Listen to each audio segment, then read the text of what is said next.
sister and I got in a fight, and I was scared that my dad was gonna abuse me.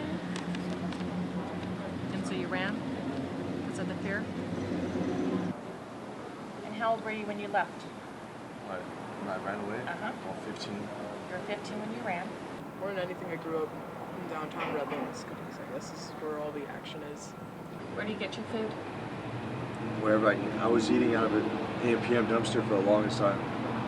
Any type of abuse with your real mom, your adopted parents or anything?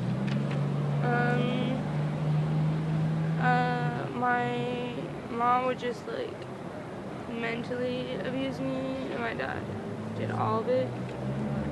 All of what? Sexually, physically, and mentally. And mentally both? How old were you when he sexually molested you? I don't know. I just found out like just when I was a kid.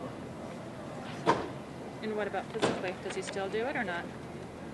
We stopped that like a year ago. And you've been clean how long? Well, off of heroin for a month, and off of, I guess, everything else, just about 2 weeks. Can you just share what everything might be so people have a clue what kind of drugs are on the street? Maybe not even drugs that you've taken, but what kind of drugs are on the streets in Redlands? Do you want a list? Yeah. Let's see, the most popular right now is heroin. There's meth, there is cocaine, there is ecstasy, which whatever, you know. What do you do when it rains? Zips up. Okay.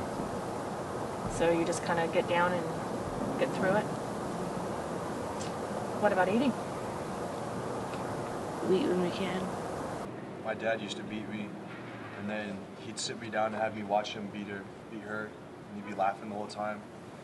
And he'd just like laugh at us. He'd always beat me. He tried to kill me as a kid. How did he try killing you?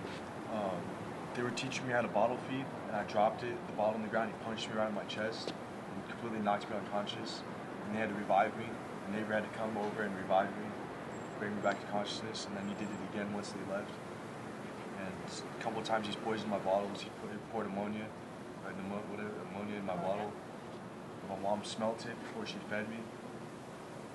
Because I mean, I see all these little kids out here, you know, that should be in high school, should be going to school, you know, and stuff like that, but they'd rather be on the streets. But it's like they have a home, they have family to go to out here, but they choose not to go. So I say, if you have a home, go home and get the hell off the streets, because this place, the streets aren't what people think it is, like all like hyped up to be. Because I don't know, I feel like people see the streets as, yeah, I'm living a free life, you know, freedom, nobody tell me what to do. But then in the end, it's like, you're free, but you're hungry, you're cold, and you have to deal with people messing with you and what you're gonna eat that night, and drugs and all that. Do you have anything that you want to tell people? You know, just the general public? Anything that you want to tell the kids? Because hopefully I can one day get this in front of kids. Yeah, sure. Okay.